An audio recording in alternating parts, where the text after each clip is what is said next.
George Soros. He has ties to over 30 major news organizations and donates large amounts of money to progress the New World Order.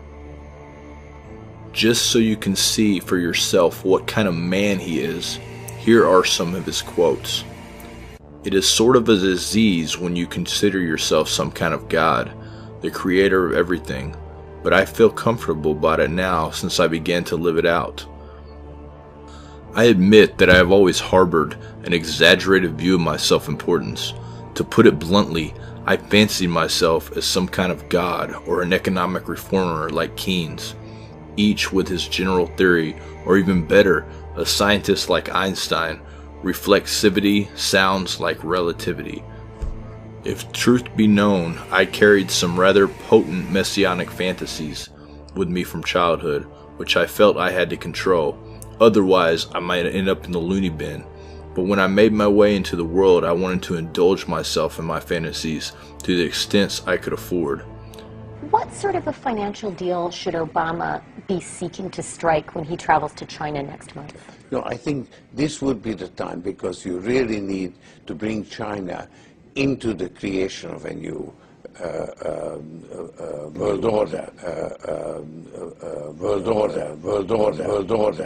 Is there going to be sort of a tipping point, a moment at which the dollar is fatally weakened, or does it just sort of carry on? An orderly decline of the dollar is actually desirable. A decline in the value of the dollar is necessary in order to compensate for the fact that the U.S. economy will remain rather weak, will be a drag on the global economy. China will emerge as the motor replacing the U.S. consumer. And of course it's a smaller motor because the Chinese economy is much smaller. So the world economy will have less of a motor. So it will move forward slower than it has in the last 25 years.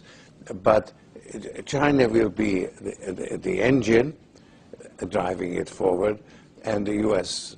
will be actually a drag that's being pulled along through a gradual decline in the value of the dollar.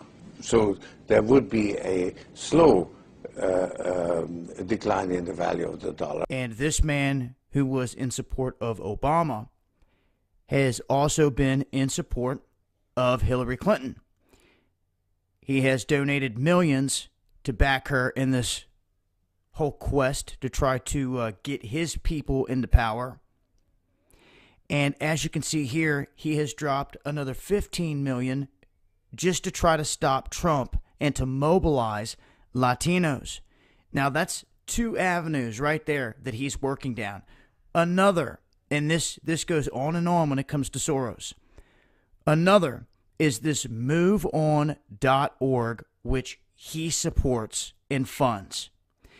This is tied to socialist people that are in this, and I'll show you that here in a second. This MoveOn.org took credit for the chaos that happened in Chicago. They show by their comments that everyone that came out, they thank them for coming out and doing what they did to try to stop Donald Trump.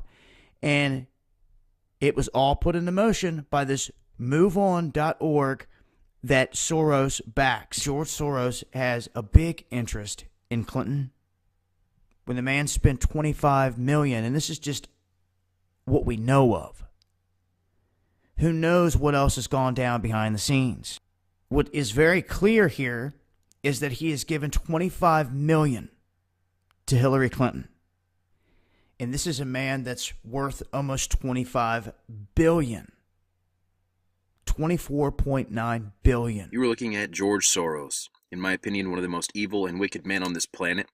He is a big-time insider, an elitist, globalist. He's part of the 1% for sure. He is well-connected, and he has had his hands involved in many different revolutions, overthrows of governments, coups d'etats, you name it. Now, this guy has been across the headlines here recently, and I just want to take a quick look to see what he's up to. Well, in Russia, They passed a law back in June that requires the Prosecutor General's office and the Foreign Ministry to draw up an official list of undesirable foreign organizations and outlaw their activities. And many of George Soros's NGOs, non-governmental organizations, his groups, were found on this list. His foundations were on this list, topping the list, actually.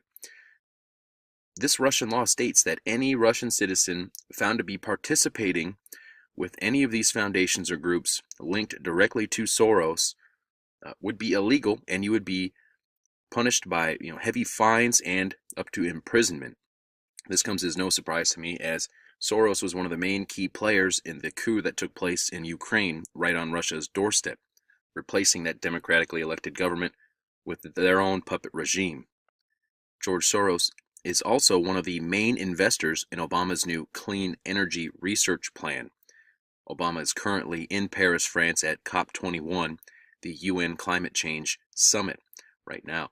So if you look at the players involved with what's going on with this UN Climate Summit, part of their 2030 agenda, you have the likes of George Soros, Bill Gates, and many others who have a long history of not having the people's best interests in mind. These are eugenicists and evil men. They want to depopulate the planet.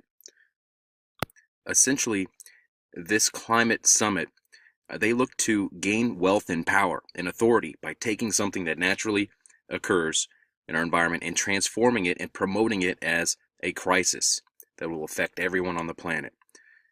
And they'll sell the population a solution in exchange for higher taxes and increased authority over every aspect of our lives. Another big move George Soros has made recently is selling tens of millions of dollars of stocks in the big banks such as JP Morgan and Goldman Sachs, and he sold those stocks for less than what they were worth. So he took a big hit on selling these stocks and he bought gold. Now, people often look to these insiders as sort of the canary in the coal mine.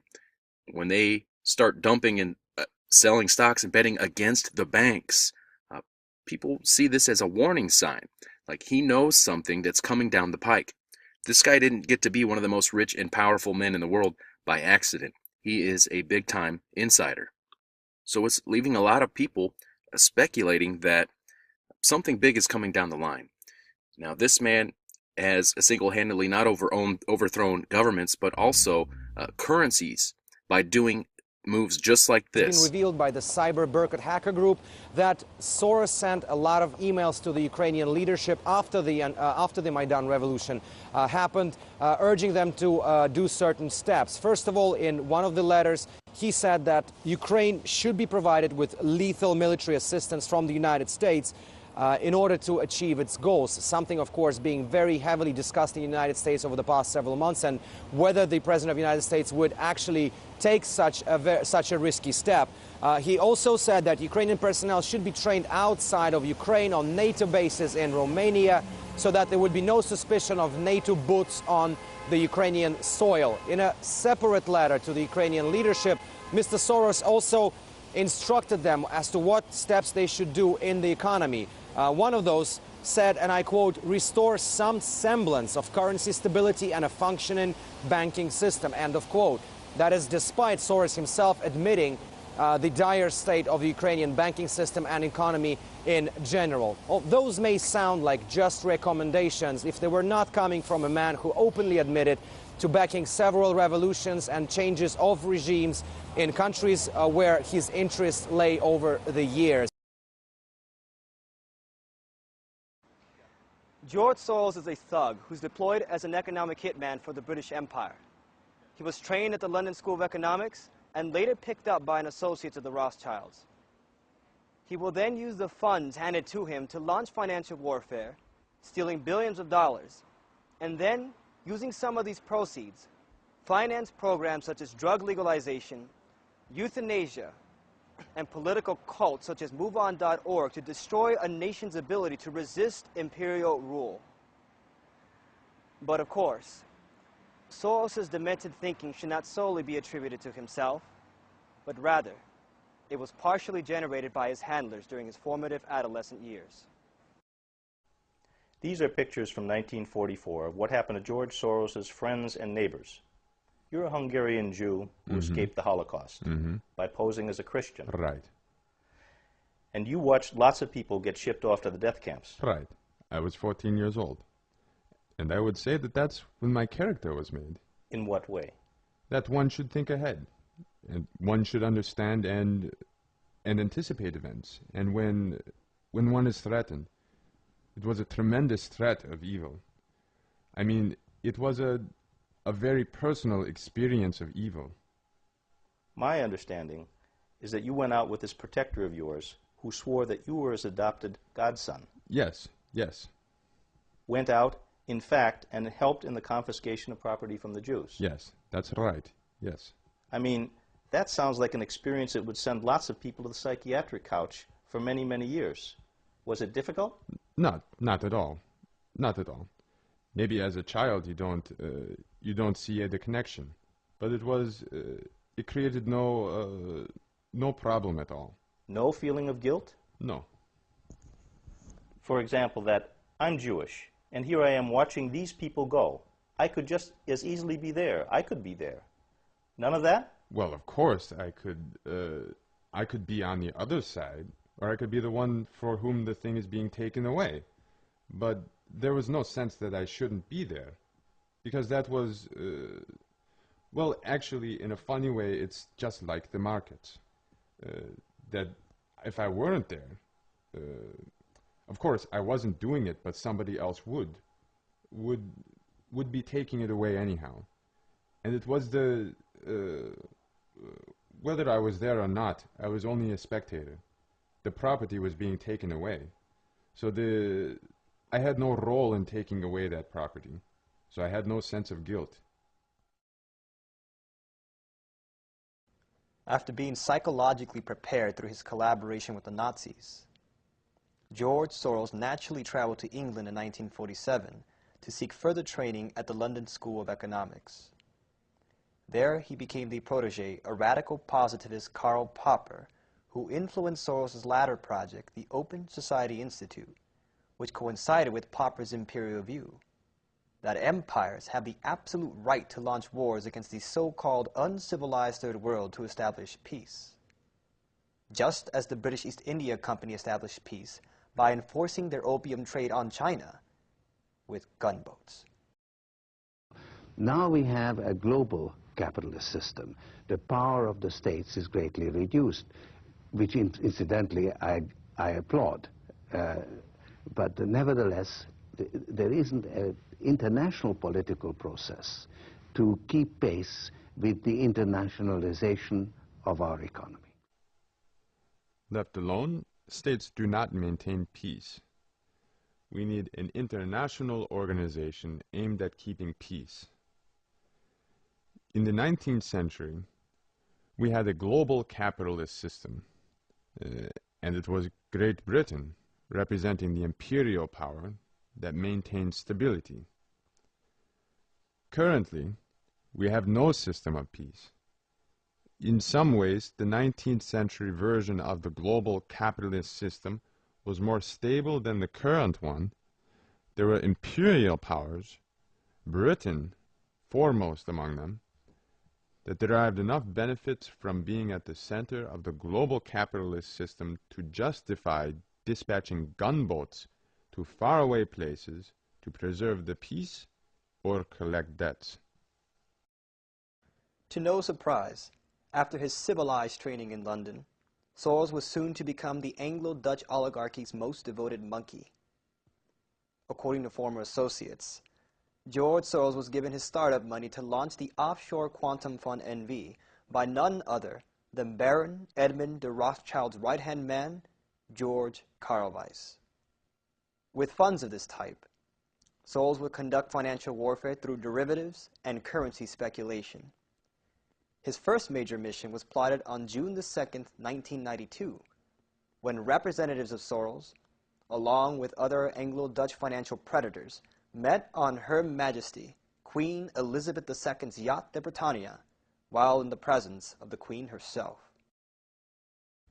The task was to rip apart Europe's financial structure to maintain stable exchange rates, then known as the European Rate Mechanism, and replace it with the Maastricht Treaty, which established the euro as the single European currency, hence putting full financial authority in the hands of one central bank controlled by the Anglo-Dutch financial establishment.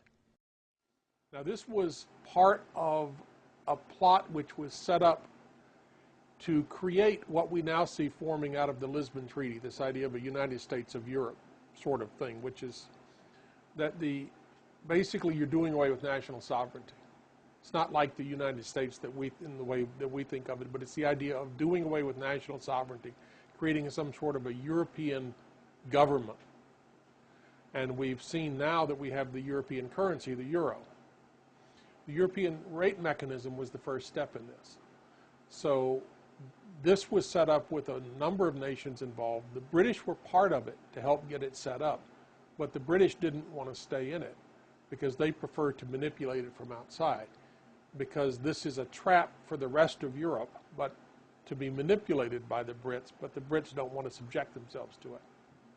So Soros's role in all of this was as a front man for a move by the Bank of England and allied financial powers to pull the pound out of the European rate mechanism. Now, this is pretty funny because Soros, this operation got Soros known as the man who broke the pound, or the man who broke the Bank of England, when in fact he was just a front man and a stooge for the Bank of England in this whole process. It's easy to prove that George Soros did not break the Bank of England. And the proof of that is that George Soros is still alive. He's still being used as a British asset. If he had actually done what the myth says he did, they'd have killed him. You know, that's the way it works. You don't take on that power and get away with it. So the fact that Soros is walking around doing their bidding today proves that he never did. He was always an agent of theirs. He's always been a front man and a stooge for the British Empire.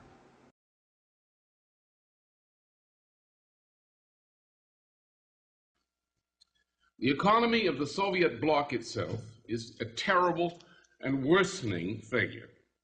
In Western European culture, we have demonstrated that the successes of nations of big industries depends upon the technologically progressive independent farmer and what is called here in Germany the Mittelstand. Soviet culture in its present form is not capable of applying this lesson. Despite all attempts at structural reform, and despite any amount of credit supplied by the foolish West, the Soviet bloc economy as a whole has reached the critical point. At its present time, in its present form, it will continue to slide downhill from here on, even if the present worldwide food crisis had not come into being. In the 1980s, anticipating the collapse of the Soviet bloc, Lyndon LaRouche proposed East-West cooperation to develop Eastern Europe and Eurasia.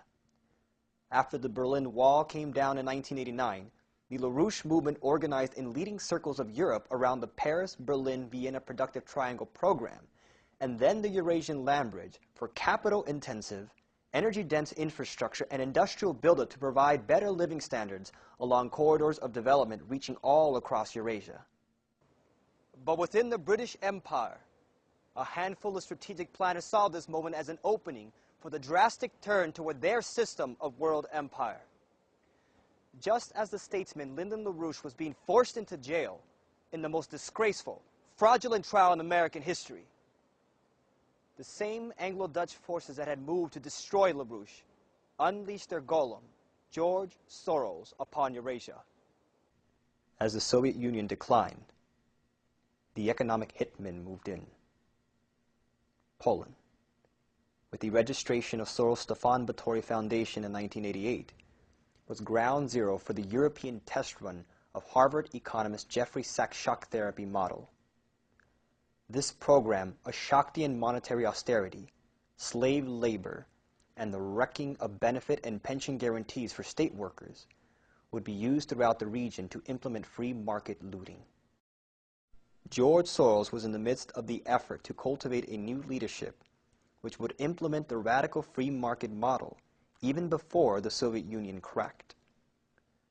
In 1990, he financed foreign jurists and economists to prepare documentation in support of the Stalin Plan, also known as the 500 Days Plan for shifting the USSR to free market economics, shutting down the Soviet military-industrial economy, and imposing budgetary discipline. Academician Leonid Balkin and then Soviet Finance Minister Valentin Pavlov blocked full adoption of the Stalin Plan in 1990. But the next year, its foreign sponsors saw a new chance. The free market gurus and think tanks that helped redraw the economic map of Britain during the 1980s are planning an ideological invasion of the Soviet Union in the belief that the failed coup has rendered the empire ripe for a dose of Thatcherism. Although their influence may have diminished at home, the Thatcherites believe that the events of the last few days have created the perfect new laboratory to test their ideas. In 1991, when the Soviet Union came to an end, Ukraine declared its independence right after the shadowy attempted coup of August 1991, Boris Yeltsin, he became president of Russia. And through various political maneuvers, unfortunately, the backers of the authors of the Stalin Plan, the 500 Days Plan, the most radical schemes of deregulation, privatization, whooshed into the government of Russia in December 1991 as a group, and in January 1992 set out to implement the radical deregulation ideas. Within 5 years of shock price decontrol, privatization of state industry, sell-off of military stockpiles, and opening the borders for smuggling of everything from raw materials, weapons, and drugs, Russia's economy collapsed. The labor force shifted from production to various forms of criminal activity. The living standard plunged, and the former Soviet region saw the fastest expansion of the drug trade and drug use in the world. Think for a moment what happens in a nation where 70% of the industry is heavy industry, military-oriented, and the economy as a whole is monopolized. What happens if you take an economy like that and decontrol prices overnight? In 2003, Soros greatly scaled back his efforts in Russia to focus on the United States. You're not strong by putting other people down. You're strong by lifting other people up. That's our responsibility. The disgusting impotence of the Democratic Party with the ongoing presidential election represents Soros' methods of popular subversion in the field of U.S. politics. It was MoveOn.org, an organization largely funded by Soros himself, that played a significant role in Obama's capture of the nomination, despite Hillary Clinton's clear command of the popular vote. MoveOn.org got its start by leading the charge to censure President Bill Clinton, as the fascist wing of the Democratic Party fed the media frenzy to destroy him over the Monica Lewinsky scandal in 1998. This was a setup, reacting to Bill Clinton's echo of Lyndon LaRouche's call for a new Bretton Woods in the face of an exploding financial crisis. Recognizing the ignorant qualities of MoveOn, Soros and his associates contributed over $6.2 million to the organization in 2003. By 2004, MoveOn was practically owned by George Soros. During that period, the MoveOn crowd heavily promoted a professional loser, Howard Dean, for president. In 2006, MoveOn waged a campaign against Dick Cheney's Halliburton, dropping Halliburton's stock to a meager $26 a share. While MoveOn railed, Soros gradually bought almost 2 million shares of the deflated stock, eventually comprising over 2% of his total portfolio and establishing Halliburton as Soros' biggest investment that year. Almost suddenly, MoveOn's crusade against Cheney's war fell silent. Halliburton's stock value gradually increased, and Soros made another killing, almost $40 million in profit off of the very grouping he pretended to despise. This is the character of that demented creature, George Soros, a creature who operates not of his own volition, but on orders which he receives from the British Empire. Their intention, knowing that their globalized free trade system has come to an end, is to prevent a Franklin Roosevelt-style presidency at all costs and to replace it with a system of world empire. Therefore, those associated with Soros and his MoveOn.org cult must come to recognize their foolishness and sever all ties to this amoral Nazi collaborator. Because if you succeed in falling into their trap, then into the fiery depths of hell will they take us all. A lot of people are arguing about presidents. Who is going to be the president? Who should be the president? Who's the best man for the job? If they're not puppets by the time they reach inauguration, they will be assassinated. Soros has been identified as a frontman of the Anglo-French Rothschilds banking group. And of course, neither he nor the Rothschilds want this fact to be public, but there are many connections to be made between these two.